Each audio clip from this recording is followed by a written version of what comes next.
9, 8, 7, 6, 5, 4, 3, 2, 1, 0. Women's Wrestling Talk, the #1 women's wrestling network on the planet.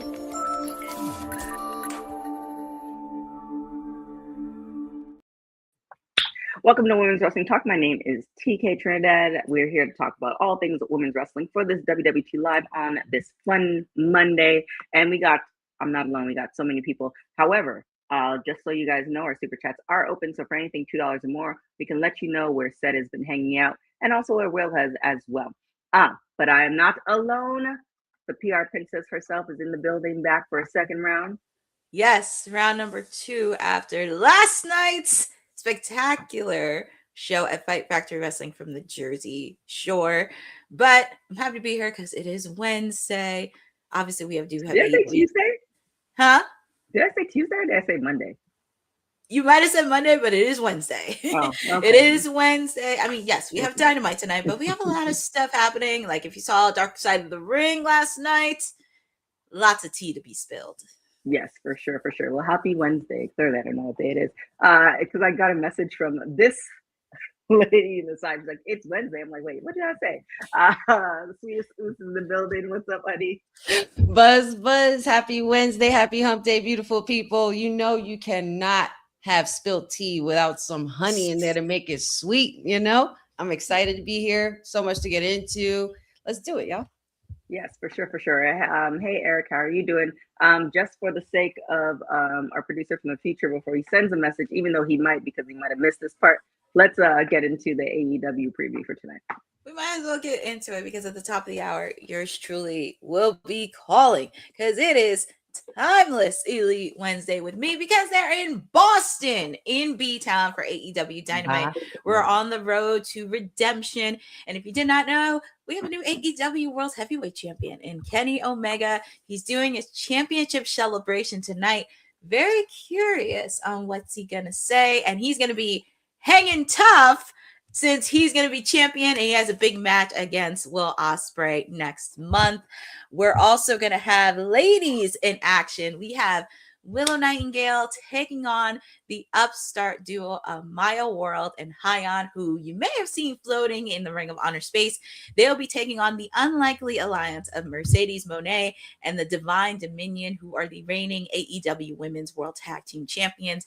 So you can know there is going to be a lot of commodity, a lot of messiness, and a lot of cattiness in this trios match, especially right before Willow Nightingale's big match against Thekla at Redemption at the end of the month. And who is Mercedes going to face next month? We're also going to have Andrade El Idolo taking on Jack Doyle after the encounter last week because Andrade wants to be AEW World Heavyweight Champion. Obviously, that creep Don Callis ain't going to give it to him, so he has to go through the gauntlet and face off against Jake Doyle.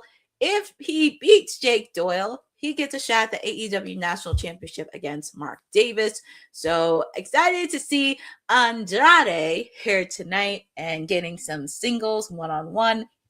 And this was actually added just a few minutes ago, right before I came on. We are going to have the AEW World Tag Team Championships on the line. Edge and Christian. I'm going to call them Edge and Christian because they're Edge and Christian. Taking on the Death Riders, Wheeler Yuta and Daniel Garcia. This has been kind of blowing up the last couple weeks between the Death Riders and the Dogs taking on the Bang Bang Gang. But obviously, of course, there's mutual respect between Jay White and Edge. So there is a lot of frivolous happening. But Edge and Christian made the call. They're facing off against the Death Riders, and this is going to be very interesting, and especially with the fact, too, there is a lot of commodity leading up to Wembley Stadium. But all this and more is happening tonight from Boston, Massachusetts, and we get to cool it now with everything happening at the top of the hour on TBS, HBO Max, and you don't have to watch it alone because you get to hang with me for 2 hours. And is there anything on the card, any match, segment, or anything in particular that gets you excited for AEW Dynamite? I feel like we haven't heard from Hyon in a minute. Could I be wrong? Or like I'm glad to see her, but I feel like she's been off. Or she's been more on ROH. She was actually accompanying Maya to the ring when she was on Collision, but after that, she kind of went to the back. But we did see a little bit of her. I definitely want to see that match for sure. Yeah, and the lead up to everything. So yeah, the women's match, of course. I'm intrigued about what's going to happen with Kenny Omega. I think this is really interesting now that they have the title on him. You know, this is only his second title reign. We know that a lot has happened in between time, you know, with injuries and medical issues and things like that. But, you know, glad to see him up and about. I think what's interesting is that, you know, what hasn't he done already? You know what I mean? He's the first ever Grand Slam champion, a Triple Crown winner. You know, he's the belt collector. He's had all these accolades and milestones. So I think this time around, for some reason, I'm really intrigued to see what this leads in the journey of Kenny Omega. Like, are we nearing towards a new era of Kenny Omega, or are we making room to build a new champion somewhere? You know what I mean? With the long roster that they have at AEW, you know, there's going to be a big target on his back now too, especially. So I wonder what's going to happen with that. What are you looking forward to, Courtney? Well, obviously the ladies is very interesting, especially last week, because it's actually a nice, perfect setting between the Divine Dominions and Mercedes, because we know she got some big money. And the Divine Dominion said this on Collision. So it's going to be very interesting to see how this is going to play off with Willow. And I know Maya World and Hayana right there. But also you got to watch it for Athena too, because she can be sneaking up, because she's been calling out Maya World ever since for Forbidden Doors. So she kind of does have a lot of animosity, and she doesn't like Willow either. So it's kind of like a win-win for her. But I think Willow's going to need a flock of birds to help her with the Divine Dominion, the brawling birds, because I heard the Divine Dominions call out the Brawling Birds, but they never face the Brawling Birds. So that's also very interesting, because I could see the Brawling Birds taking the titles at AEW All In, but also with Kenny too. I'm happy he's in his second route as champion. Very curious if it's going to be a little different than his first one, but also there's a lot of moving parts, because with Will Ospreay, with Jon Moxley, there's a lot of things maybe happening over New Japan, happening with Will Ospreay and United Empire. So there's going to be a lot of interesting things. And with Kenny, I'm very, very intrigued on how this is going to go. And also with the fact too, Kenny can't wrestle forever. This is where they're going to have to find stars that they can pass the torch to, because sooner or later, Kenny may hang up the boots, which I know he has a lot of fans, but I'm very intrigued, especially with him and Ospreay. Him and Ospreay has been, you know, they've known each other for God knows how long. He's faced off against Mox, so you know Mox is going to pretty much get in his head. So this is going to be a very intriguing to see, and I'm very excited. And then also with the fact too, Hangman Adam Page returned on Collision. So that's also another layer too. Even though he can't go for the AEW World title again, very interesting on how his side quest is going to go. But I'm very intrigued on what's going to happen leading up to this road. And I think there's going to be a lot of factors coming in, not just for Redemption, but also leading up to Wembley Stadium. Yeah.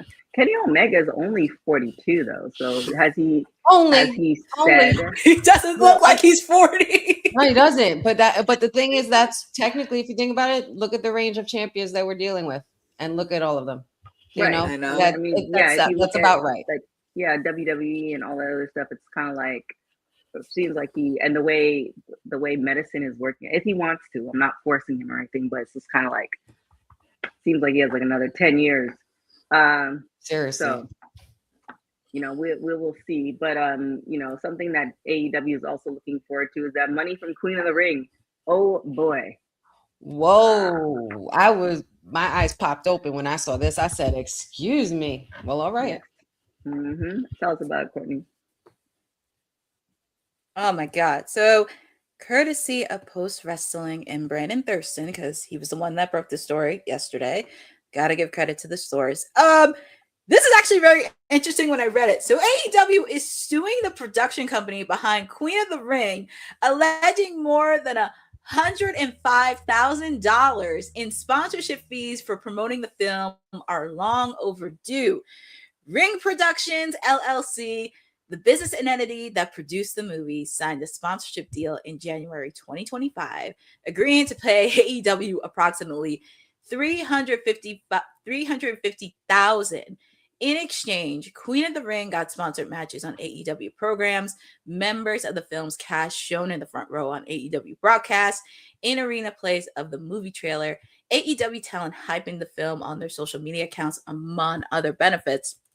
Although Ring Productions paid a total of $250,000 by May 23rd, 2025, it allegedly failed to meet a February 28 deadline to make the later half of that payment.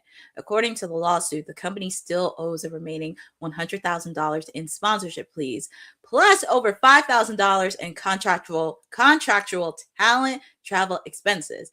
AEW is also seeking interest on the late payments at a 1.5% monthly interest rate that's defined in the contract. AEW attached the contract and related amendment as exhibits to the lawsuit filed in Duval County, Florida. And pretty much we know Queen of the Ring, the film. But yeah, it's very interesting when you make sponsorships with these kind of businesses. It's it's an eyesore. I mean, well, what are your thoughts, honey? Oh, are you muted? I think she is muted. I forgot to unmute myself because I was typing. Sorry. But I'm saying this is definitely, I feel like this is definitely obviously more a business story than a wrestling story, right? Mm-hmm. From everything being reported, you know, at the end of the day, this still continues to remind people that wrestling is a business. And, you know, companies that, you know, fulfill these contracts or make these contracts and bring these up, they have to fulfill these agreements, you know, and if they don't, legal action will follow. And clearly Tony Khan is all about that business. He does not play with the numbers. I also think it's important not to, you know, it's still, I mean, it's not to look at, I mean, of course we have to report it, but I don't think it's going to be something that we should jump into conclusions for, because it is still an ongoing legal matter.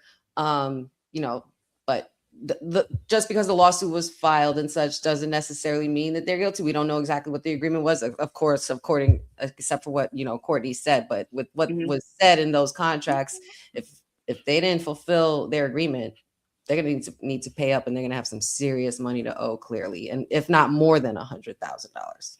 Yeah, I mean, the thing that just came to me is they ran out of money. That's what it was. They thought they were gonna make more money on the movie, and it didn't happen. And they didn't have, I mean, because it'd be different if they were gonna pay at the end, like when the movie launched. But they paid 75% of it. Yep. And it just, they ran out. I'm just guesstimating, but they had the money to pay the initial price. So then they didn't pay the last bit. They just ran out of money.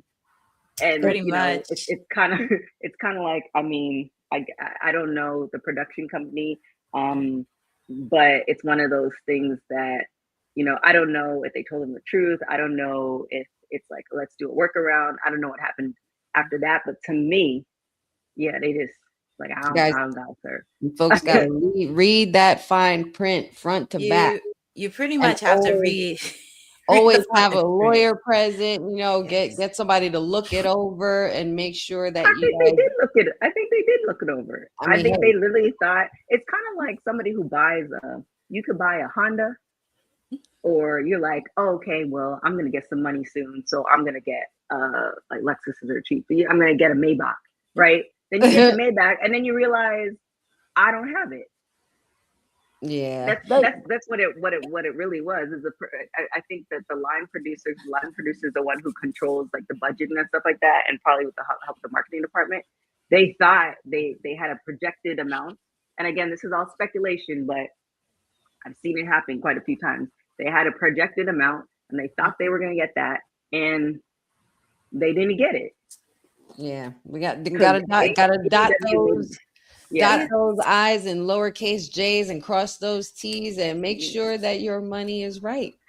Yeah, you know, it's kind of crazy. Stuff like this could shape how wrestling companies approach movie partnerships going forward. If things like, you know, Queen of the Ring was a smaller production compared to like a Paramount or a of course, or a Marvel. Or like Marvel or and something. even still, and for it being such a fantastic movie, Courtney, because we went, because you know, we all went to the premieres, the ones in LA and New York. Like, you know, it was a really, great film. I was hoping to see more of it. Then it just felt like the talk around it just started dying out slowly. They ran out of money. Mm-hmm. Ran out of money, couldn't do promoting. I mean, look, You can't I do can say any this more from promoting. somebody. I can say this from somebody as a person that owns a small business, and I know a few colleagues that work in the field. I'm not going to disclose the client or whatever, but I can't tell you how many stories we had to deal with many clients where when we talk about contract or renewing stuff and the money wasn't there, then it just was so much happening. And then it just got to a point where, okay, what do we do? So that's also just a thing too. It's just making sure, not just reading the contract, you just ran out of money or didn't get another thing of sponsorship. I wish I was in those meetings, especially that, because it's like, I don't know. Yeah, at the end of the day, like I do consulting and contracting for some social media stuff, and there are plenty of people that I've said, don't sign this because you're too small. For social media and marketing, I'm sure you can attest to, Courtney, that's not like a 1 month thing. It's a minimum of 6 months, preferably at least a year to 2 years to get the full 360 of it. And if you don't have that type of money, then this isn't the play. 6 months to a year. Minimum. At the very least. Yeah. I can't even I've tell you. turned down so many people. It's like you can't afford it. Just go and get yourself an intern, or go and get a couple sleepless nights and do the bare until you like bootstrap that, because there's gonna be a point where you're gonna run out of money, and now you can't get that money back. The job is half done. Like, what are we doing? But hopefully it works out. I hope so. Shout out to Lynette, and I think I saw Bosa in there, Bosa in the chat as well, and Danielle. Shout out to y'all in the chat, and I guess shout out to said. I mean, right, I guess. I just don't. Yes, shout out to said. Let's talk about Thekla and Julia Hart on Stardom. Well, I do got to give credit to Seth because he was the one that shared this story, but Stardom actually officially shared this story. Credit. Well, actually, he was. Well, he shared it in the chat.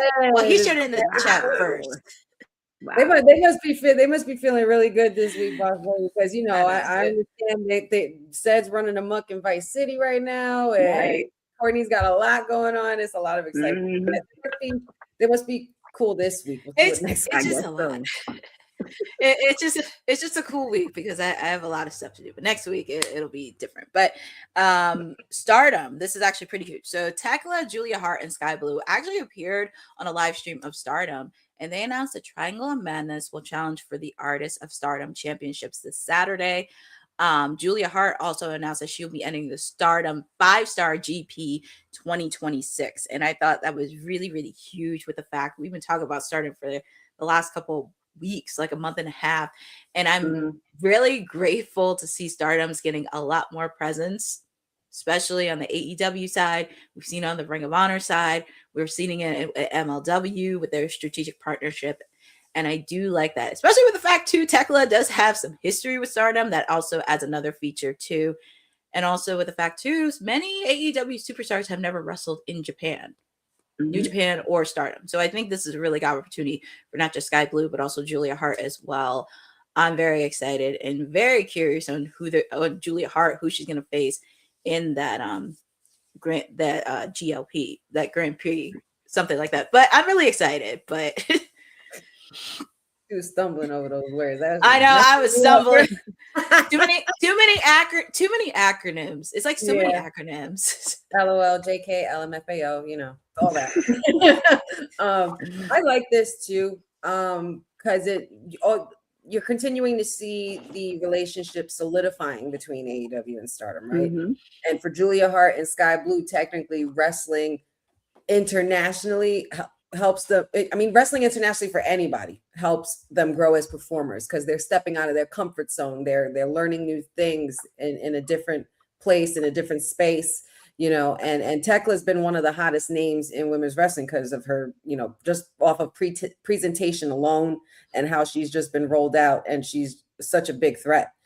But cross promotional matches are better and greater because it helps expose fans to talent they might not normally see.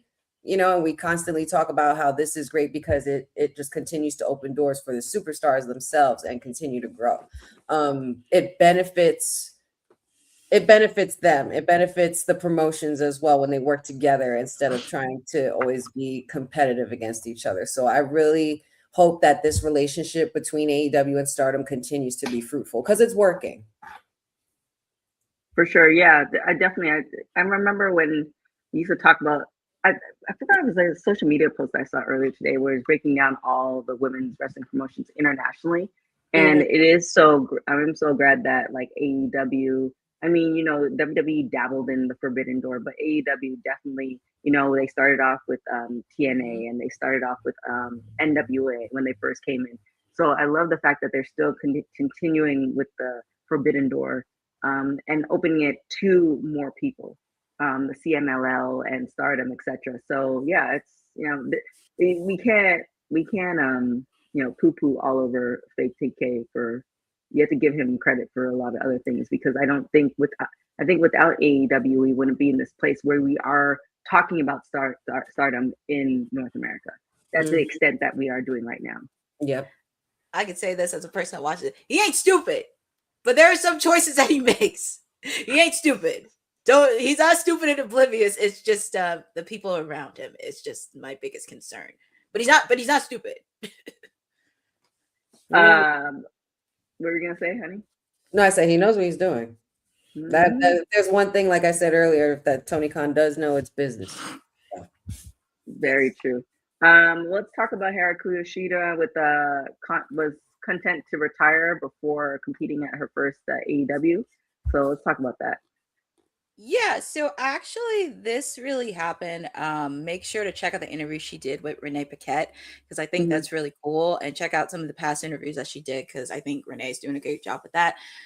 While speaking to Close Up at Renee Paquette, Hikaru Shida noted that she felt content with retiring before competing at her first AEW All In event, but she felt she could do more. She would have competed at the first one in 2023, where she would defend the AEW Women's World Title in a fatal four-way match with Saraya coming away with a victory and gold in her home country. She spoke about competing at the first All In, noting that she felt she could retire after the bout before competing, but she felt she could do more following about taking place. And she goes on to say, so the first time we had All In London, actually, I was there as champion. I felt that was my climax of my career. So I felt I could retire after that. And after I finished the match, I just felt like I could do it more. That's what I felt at the moment. My goal was be there. Now I know I can't satisfy just be there. I need to win. I can imagine with this title, hold this belt so high in the middle of the ring. After the match, I was like, the best is Shida, and the whole people scream with me. But pretty much she goes forward talking about being trained and all the journey, especially being the face of TBS. So pretty much take a look at the full interview because she did do a good job with Renee. Yeah, I remember that that match. It was. Can we talk about where's Nyla Rose been? Can we talk about? I don't know. You're the resident AEW expert. Have you seen her? MC Hammer. Have you seen her? I couldn't help myself. Sorry. I know. It's very interesting because I saw her at WrestleCon last summer and I asked her, when are you going to be back on TV? And she said fans have to. No, she said she didn't have anything planned. She's like, post it on social for being put us on TV. Real reason is, but I think there's a lot more deeper reason to that because there was a situation that happened in Oklahoma, unfortunately, because but that was years ago. Yeah, but apparently people are not over the fact and they're like, oh, well, we can't do this and this. I'm like, you guys are so close-minded, bigotry. And it's like, really? So it makes me sad because Nyla Rose was one of the early parts of AEW that really sucks. And it made me think of Hikaru Shida because her English is better.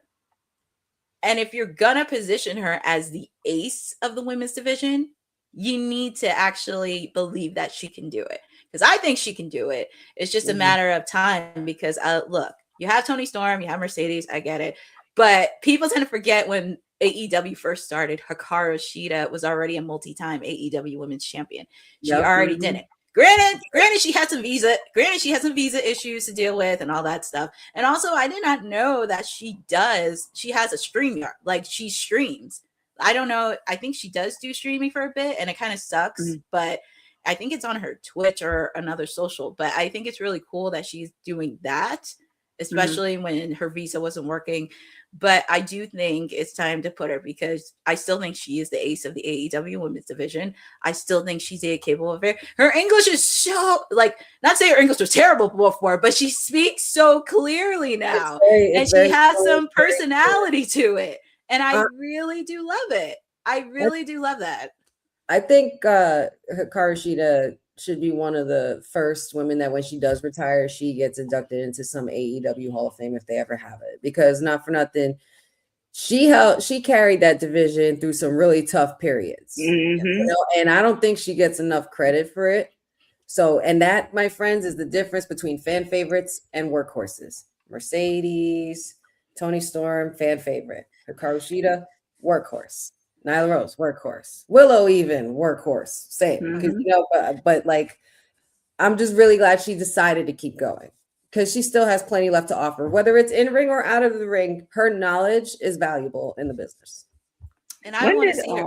I want to see her do well with that TBS title. I want to see her be the ace of TBS. I want to see her do stuff in the TBS network space. I really want to see her in the long haul as TBS champion. Like the same way that they tried to do with Jade, but they couldn't. At least do it with Shida. I was just looking up really quickly when the Hall of Fame started, which was '93 for WWE.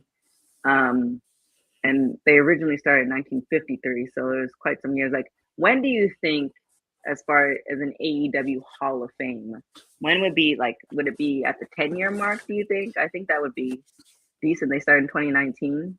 I think they're almost at 10 years. I think 10-year mark is doable. That's a feat, and that's something to celebrate, especially for the fact that everybody thought that this company wasn't going to last 5 years. And look at where. Well, with that being said, who would be inducted to the AEW Hall of Fame?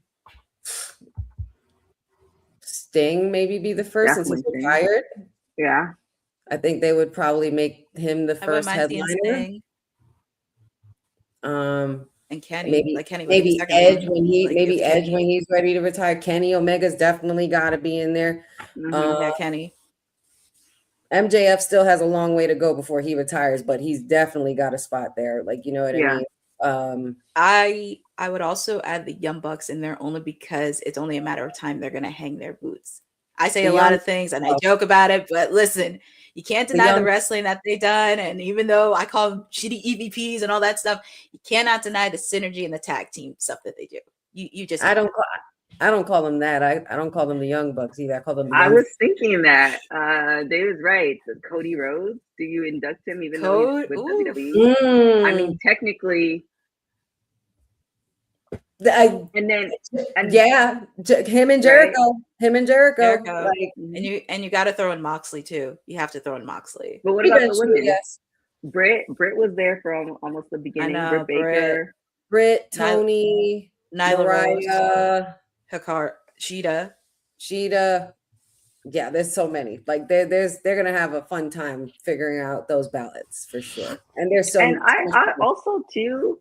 I feel like Sunny Kiss should get an award for like trailblazer or something to that extent, because we all know that they would still be wrestling if it weren't for folks. So I feel like there should be some trailblazer award that is afforded to Sunny Kiss, for sure. But yeah, no, the Cody one would be kind of difficult. Yeah, I don't know about that. I don't know about that. Maybe they'll give it to the man who doesn't. He knows his name or something, where they nod to Cody, but they don't say Cody clearly because of affiliations. Yeah, I know. Cody Rhodes. Cody Rhodes. Cody Rhodes. Sorry, that was for Dion. Sorry. Yeah. Let's skip over to WWE and talk about Becky Lynch opening up about her postpartum depression, which is a really great take. So let's talk about it, Courtney. This was actually a very cool. Hold on, let me put up the one for Becky. Here she is. This was actually a cool story that I actually thought was fascinating, and also Miss Big Time Bex. She actually appeared on the Happy Mom podcast talking about her battle with postpartum depression. She goes on to say, I had figured that I'd probably be inclined to get postpartum depression, but nobody had told me that you could get it after you're done breastfeeding. I breastfeed for over 2 years. Then when she's over 2 and I weaned her, all of a sudden I'm so low and I'm like, what is happening? I had no idea until somebody had told me, oh yeah, I got it after I weaned my daughter off. This person became just such a source of support for me. I didn't realize it could happen. And then she also went on to describe her struggles during this time. Yeah, but very low mood. I remember describing it as I couldn't see colors. Everything just felt gray and dull. I had no hope. I didn't want to get out of bed in the morning. I didn't want to exist. I was just so low. Anything that went wrong went super wrong. I didn't feel worthy of my husband, all that stuff. I guess not knowing why you felt that, it was scary. Then I tell everyone what I'm feeling because I don't really know how to keep it in. And then I'm like, oh, now I sound like a nuts person. Then there's that worrying about other people's perceptions of me. And you can check out her full interview on the Happy Mom podcast where she talks about this and also everything else. Honey? I love Becky. And I appreciate her so much for being so open about her experiences. Because we do love her, and we do love these superstars. We grow to love them. We see them grow, and we grow with them, right? And Becky, we've seen grow through and through. And she was literally on national TV announcing her pregnancy, and in the public eye. That's not an easy thing. And she has such tough skin and made it look so easy. But the reality is, Becky Lynch is this confident, larger than life superstar, New York's best-selling author. And it's not just me saying it, who else is saying it? Hearing her talking about her struggling after giving birth reminds us that she's human as well. And women go through so much. As I don't have any children, but I hear so many different stories. I have all best friends. They're all mothers. I came from a mother who came from a mother who came from a mother. Every woman goes through it, and it's really, really hard. Conversations like this are increasingly important. And to balance motherhood and being one of the biggest superstars in the world, it's one of the toughest jobs you can have while you're still an entertainer. So Becky Lynch, larger than life, we got to remember we have to take care of Rebecca first. Yeah. It's because I know you read the book when she was talking about telling Vince about the pregnancy. But prior to her, who else? Maurice? Maurice did have his. She did, but Maurice did, but not on the level of Becky. Oh, well, no, I know what okay. You see what I'm saying? I think it was Brandy. Brandy did have a lot of issues with that. Because I think I want to say Brandy. See, what I'm getting at is what Becky did is essentially, because I'm thinking back to Awesome Khan when she, talked about her pregnancy. Oh my God! And you talk about women having women who are wrestlers having babies. Where if you talk to a lot of women after they have the babies, that's pretty much back then. It was like the end of their career. Yeah. Now you have Becky at the height of her career, standing in the middle of the ring. I feel like she ushered in, not to say women could do it all, because I don't want to, that was a whole misnomer that we can talk about, but ushering in the fact that if you want to be a mom and you want to come back and wrestle, that is an avenue at the height of your career. And I kind of think without her, we're not getting Naomi, and we're not getting Bianca Mhm. and everybody else that's gonna follow. She kind of So- Beyonce VMA'd her pregnancy, like, Mhm. and then strong enough to bear the children and back to business. I would say maybe the only other one, TK, now that you mentioned some names, Trish Stratus, because I But believe Trish left, didn't she? She left and then she came back years later. Yeah, true. But I believe, if I'm not mistaken, I'm almost positive that one of, like, if not, like, she was done with retiring and done with wrestling at the time because she wanted to be a mom. Yes, she left. Yeah, because I think, was it her? No, it was the A&E biography where she was talking about that. Yeah. So yeah, because I remember she opened that yoga studio in Toronto and stuff like that. So yes, that definitely Trish in making that decision. But I wonder if y'all feel my question, not you guys, I just mean people who are listening. I wonder if you were to ask her if she could do it the way Becky did it, would she have done it that way? Right. Like, okay, I have the kids, and now the opportunity to come back was an opportunity versus, oh well, I don't see a place for me coming back, so I'm just gonna go and do this.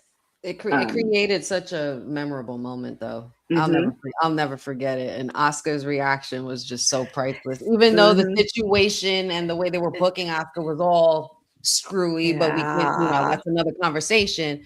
But the moment itself, and you could see, like, Becky's like, holy shit, and then she just burst into tears. Like, there's a lot that comes with it, man. A lot. Yeah. Yeah, and definitely, I'm not saying, I know, David, you said Maria as well, she's done so much. So I'm not saying that there's so many women who have done a lot in the wrestling industry, but I'm just kind of thinking at the height, like, you are a champion and and it is really great that these women are coming forward and talking about them, because at one point, a really big thing with women who get pregnant is miscarriages, and a thing that was something that wasn't talked about. Nope. But then you have a lot of women talking about it, and you're realizing, oh, it's kind of common. So it's definitely, talking about that in the wrestling space is definitely, so kudos to Becky for that.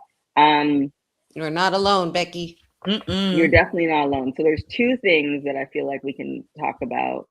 We'll save this one till last. So let's get into Mia Yim and Keith Lee. Do we have to? I mean, I think it'll be short. I know these things happen, but y'all know these things are natural, and they do happen in life, in real life. And I just love. It just makes me sad. It's kind of crazy. It's kind of crazy, TK, because you and I were talking about Jay's divorce last week, and now we're on this divorce this week. Apparently, well, Michin and Keith Lee, she confirmed that she divorced Keith Lee. She said in a TikTok response from WWE, interesting enough, out of all places, TikTok, she confirmed that her and Keith Lee have divorced. They were engaged in 2021 and married in 2022. She did respond herself in the comments of a TikTok video after someone mentioned her relationship with Keith Lee. One commenter wrote, "I ain't know her and Keith split. Where have I been at?" Another person wrote, "They're still together." And then she responded, "We are not." When someone else said that the two were separated, she herself replied, "Divorce." It's one of those things, and it's very interesting with the fact too, her sister is getting married soon to Big E, and so it's like it'll be very interesting. And apparently, it's been a little over a year since they've been separated. Yeah, separated. Yeah. I mean, wish them all the best. She did also say, if I'm not mistaken, that they're still friends. They have nothing but love for each other. So we definitely wish them all the best, and things. Yeah. There could be so many reasons. Grown business. It is what it is. But the fact that they're handling it respectfully, the way that they are, and that they are still friends and amicable, that's a beautiful thing. It's a rare thing, and for those for those people who don't want to just retaliate just because, to go with the back and forth and cat and mouse of divorce, that's how you do it. Okay. Right. You can still be friends and still be divorced, still be separated, still be friends, whatever it is. It happens both parties have to be on the side of that's maturity, which yes. that and we talked about that's that. We talked about last week with Jay's divorce, making sure there's maturity on both sides, and also with his kids too. We had to make sure the kids are stable. Like also too, we didn't even get to talk about that. Do you realize? And I think I probably need to fact check this, but somebody put a post that post with Jay, that Jay did about she's gonna take half. Apparently, take half that was AI. Somebody made that. I knew it, and it's so crazy that TMZ picked it up, and it was just kind of like they got duped. Because I looked at it and I'm like, first off, this doesn't seem. And I mean, I don't know Jay like that, but it doesn't seem like his personality to do that. And not I'm like, that. Yeah, not that. He's doing enough, but just not that. Yes. Well, that seemed like a lot of effort, to be in the pajamas, to be in the room, who's taking the picture. Like there's so many things that seem kind of like, okay. So then to get duped, that for TMZ to get duped is kind of funny. But anyway. That's like LOL. Yes. But let's get into it. We talked about it before we hopped on air. Yes, Dark Side of the Ring, pretty much a 3-parter on Jeff Jarrett, but as well on TNA as well. We were talking about it earlier. Wow. Let's bring some points for us, Courtney, so we can debate. This is very interesting to see. So if you did see last night the conclusion of Dark Side of the Ring with TNA, pretty much I talk about a certain event that occurred November 5th, 2009, TNA Wrestling aired a speech by Dixie Carter when she addressed the talent in the Impact Zone. The speech came after TNA made the decision to hire Hulk Hogan. Dixie said that even though people might have different opinions on her decision, she expected their support. When you question things about this company, you question me. I can't allow that to happen. And Dixie went on to say that the talent had a choice to make and they could choose to support her or not. But if they choose not to support her, they could find another place to work. And pretty much it kind of goes into detail where Jeff Jarrett kind of addressed the speech given by Dixie. He goes on to say it was not about anything other than her ego. You could go back and look at the faces. Talent really understood this is who we're working for. A lot of them, including myself, where do things go now? And pretty much, if you did catch the last episode, you kind of know the situation where it was Hogan, it was Bischoff. Then on top of that, you had Vince Russo and Jim Cornette, which, by the way, there's a lot of egos in that creative room. So if you know, you know. Mm-hmm. Man, if I had a dime for every time Vince Russo got booed at that screening, man, it was hilarious. But it was hilarious. Who was at the screening? Well, there was Jericho, Jeff Jarrett, the creator Evan Husney, and Karen Jarrett was on the panel as well. Oh, nice. Because she was spilling a lot of tea and she was feeling it. I could tell like the energy, but it was a fun screening though, and it was pretty much us in the theater watching the episodes. Man, what a guy, Jeff Jarrett. That man could talk all night about wrestling all day. Mm-hmm. Like, and I would love to sit in a room and just listen to him talk stories because he's got so many. But as far as the Dixie situation, man, leadership, one thing I will say though, leadership is always going to be judged differently depending on who you ask, right? But you could kind of see you kind of could see it for what it was. You know, Dixie Carter was someone who not necessarily really knew how the wrestling business worked. She, you know, she was the funding. She was providing the funds to have it running. Well, her parents. I think her dad. Her parents were, and she's just asking them to get. You know what I mean? And Panda, whatever I forgot the company's name or something. The health one that got into a scam and all that. But there was so much going into that stuff. I learned a lot on this documentary that I didn't even know about. But hearing these stories now, it's interesting because enough time has passed that people seem more comfortable. Jeff Jarrett even said himself he wasn't sure about putting this out. Right. but he was convinced to do it because it's an important story. And I even said it under Dark Side of the Ring's post when they posted up, what did you think about the episodes? And you can't tell the story of TNA without JEFF, JARRETT. That man lived, breathed, bled, sweated, cried, and lost a lot, gained a lot from TNA. Like, to know that he was going through the lowest point of his life, losing his first wife, and then Dixie Carter just keeps throwing bomb after bomb after bomb on him. It's just like unbearable. But what a strong individual to still go through that and still come out a rose out of concrete. Yeah, I actually have to disagree with you slightly, honey. Leadership, and I've always been saying this with a lot of different things, can be also judged by the money.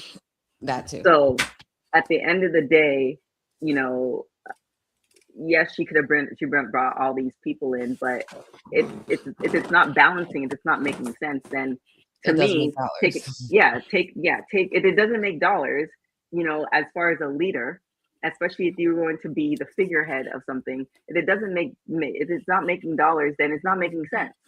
And just take out the wrestling part out of it. It was like you could tote yourself as, and I was actually talking to a friend about this today. You can tote yourself as an expert in all this other stuff, but if you now have to go to somebody else to get funding for a company that you're running, then that means that there's a problem and you're not a good leader. And like those type of things, it's oftentimes like money doesn't have feelings. So it's one of those things where it's just all the like, time. All the time. That's why AEW is going to try and collect their money from Queen of the Ring. It's not about, you know, what they were doing. It's like, you signed this contract, you owe us this money. Yes, we get you're a small production. However, if you knew you were a small production, then therefore you shouldn't have signed the contract. It always equals out. Like, you can get mad at the bill collector for asking you to pay the money, but you agreed to pay the money.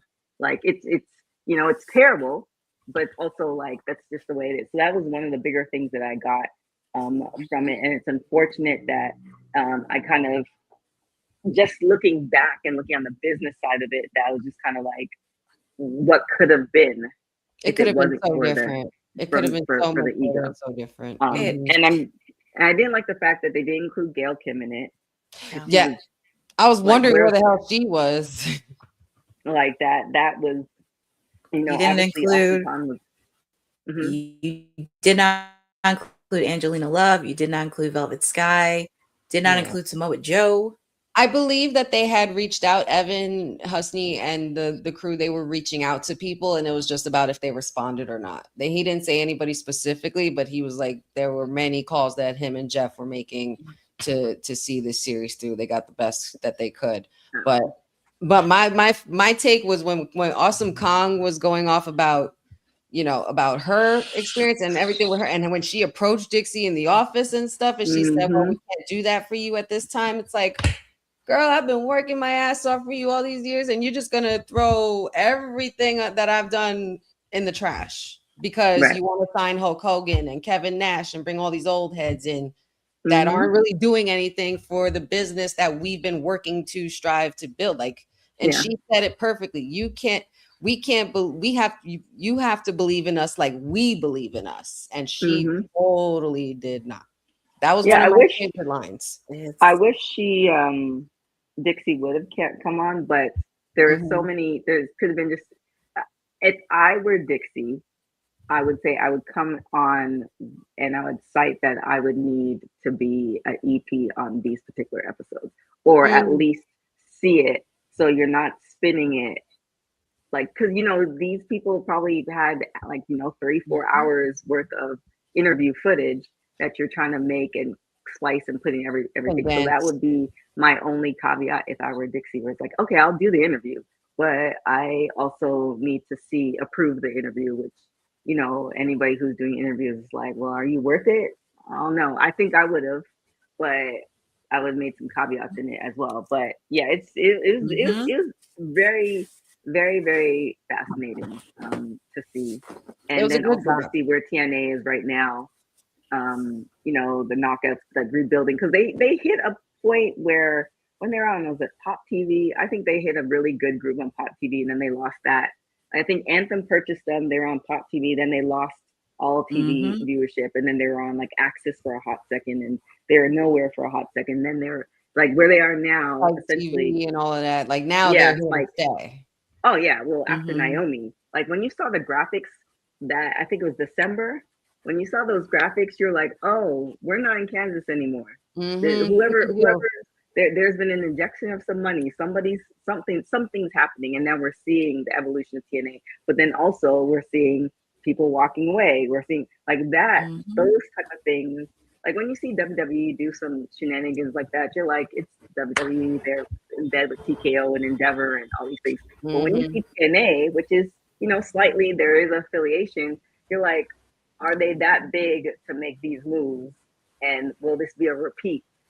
Like, how many times do they have to fall before, you know, I don't think they'll ever take over WWE, but how many times do they have to fall in order to, you know, just be solid footing? Shout out to Jeff Jarrett and his gift of desperation. There it is. Yeah. And making it work by any means necessary. That's what you call making it work. And being a single dad through that for most of it, you know. I think it was it D'Lo or somebody said, like, you know, we could have lost him when he lost his wife. We could have lost like we could have lost him 3 or 4 different times where he could have just walked away and said, I'm good. And like he didn't. And you know, we're here. Fought like hell. Yeah, for sure. So yes. Anything you guys want to add as far as the Dark Side of the Ring? I enjoyed it. I love a good documentary, especially with wrestling stories. It's all I ever wanted to watch. Like, I always want to know what's going on back there. So. I'm looking forward to. There's a bunch of stuff I'm sure they did. They didn't say that. Oh, I know. I bet. Like do you watch stuff and you're just like, this easily could have been a 5-part thing. And that's a 5-6 Scott Morris said like 20. This could have been like an expansion of like 20. It could have been the whole season, basically. Oh yeah, it could have for sure. It could have been. Because they could have did one episode on the knockouts. Right.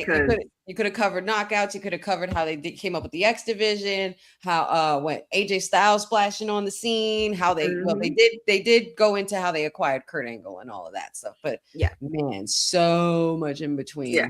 So much. Well, because there's a part, after Jeff, like that they could have did 2 more parts. Like, okay, like this is the origin story, and now he walked away. But then there's 2 parts of like what happened after, and all the things like after Hulk Hogan left, and you know, all that. There's just TNA's been through so much. They've been through so much. And shout outs to the lifers there, man, because y'all are loyal to the bone, and I love that. Yeah, a shout out to Ross. Ross has been there forever, and Ross has been holding it down in so many different titles. All the things, like, you know, there was one time where we were trying to do with AfterBuzz, we were trying to do a deal with them to do watch-alongs when it wasn't really popular, and they were entertaining us in it. And you know, I'm not gonna get into all of that. I feel like I should do, like, you know, that trend of Netflix documentary, whereas like I just sit down and there's like so many stories.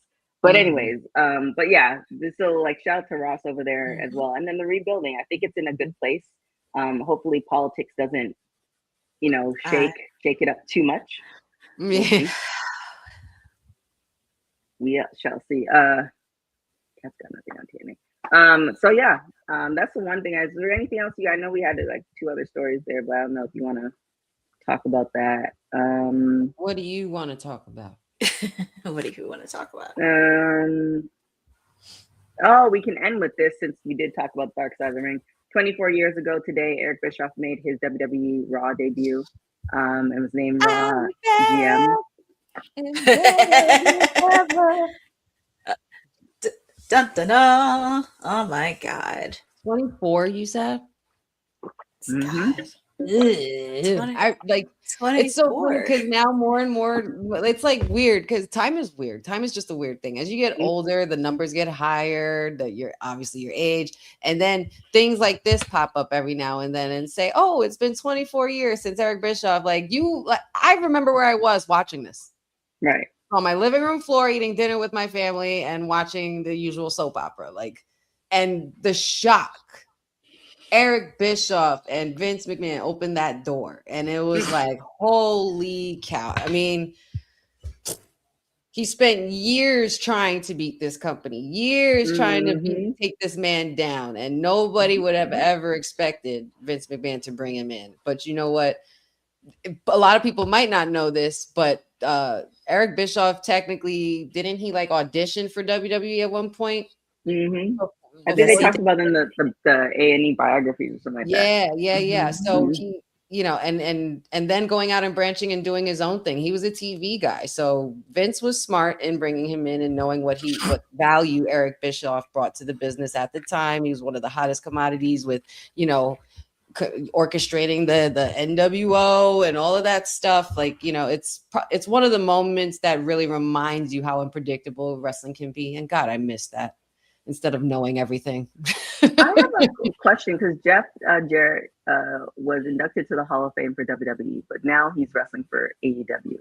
So is he on, and I don't know, Bosa, if you want to check that, is he on WWE's site? Who are we talking about? Hall of Famer, Jeff Jarrett. Oh, I think he is. Let's go to the videotape. Because I'm just kind of like, oh yeah, he's mentioned in the website. Okay, all right, good. All right, kudos to WWE. Right. Well, there it is. I think it's a good point to end. You know, a good tie into Dark Side of the Ring. Let Courtney have a little bit of respite before she starts on AEW. And with that being said, honey, where can everybody find you? Find me buzzing around. Find me trying to stay cool in this heat wave because I can't take it. But wrestling, all things wrestling with honey. Let's see. Yeah, all things wrestling with honey for right now. Nothing else is coming to me. Oh yeah, Kayfabe Thursday, Faction Saturdays, and every now and then here. And don't forget Fridays too. There will be a watch along this week. 2 hours. 2. Again. All right, Courtney, where can everybody find you? Well, they can find me top of the hour because I'm handling Timeless Elite Wednesday today from Boston. Or this way? Yes. No, you did the other way. Boston, Massachusetts, because we're on the road to redemption. So get ready for a lot of shenanigans, everything else, because we have a new AEW champion. We have a new AEW International champion. And we have a new face of TBS. So who knows what's going to happen between now and on the road to All In Wembley Stadium. Thursdays, you can also catch me tomorrow because they have kayfabe tomorrow, but you can catch me doing TNA because I'm doing a little mini series of the Knockouts TV tournament. It is continuing tomorrow. Harley Hudson's taking on Thea Hale, and M by Elegance is taking on Rosemary. We're also going to have AJ Francis taking on Moose, and also we're going to hear from Nick Nemeth, the reigning TNA World Heavyweight Champion. So there's a lot happening. So once you are done with kayfabe, you can hang with me for 2 hours for TNA because no one else is covering it. So why not us cover the tournament until we get a new Knockouts TV champion? So it is very fun doing TNA. You can also follow me on my socials at CourtneyNJ11 on Twitter and Instagram. I do have content. Shout out to Dave and everybody from Fight Factory Wrestling because last night was so fun. Wrestling on the beach in the Jersey Shore. Oh my God. It was too fun. The triple threat match between Allie Katch, Steph DeLander, and Lady Frost. Oh my God. And Steph DeLander got thrown in the water during the match. So that was pretty funny to watch. But shout out to them. They put on a really great show. A lot of content's happening later this week. Also, make sure to follow ISPW because they do have a big show at the end of the month. Next week at Wildwood, New Jersey. So they have a lot of big matches happening, lots of stuff happening. But yeah, I'm just chicken and jiving and also chirping spironically as much as I can on WWT Live. You also just reminded me too. Happy birthday, Dave LaGreca. Oh yes, happy birthday to our friend. Happy birthday, Dave. You can follow me everywhere at TK Trinidad. You can follow Women's Wrestling Talk on all social media platforms at www.talk.com. Thank you guys so much for watching Women's Wrestling Talk, the #1 women's wrestling show on the planet. Ciao for now. Thanks for joining WWT. Don't forget to like us on all social media platforms at WW Talk Pod. Like and subscribe on all video and audio platforms, like yesterday, my G. And check out our website at www.talkpod.com. Thanks for watching Women's Wrestling Talk, the #1 women's wrestling network on the planet.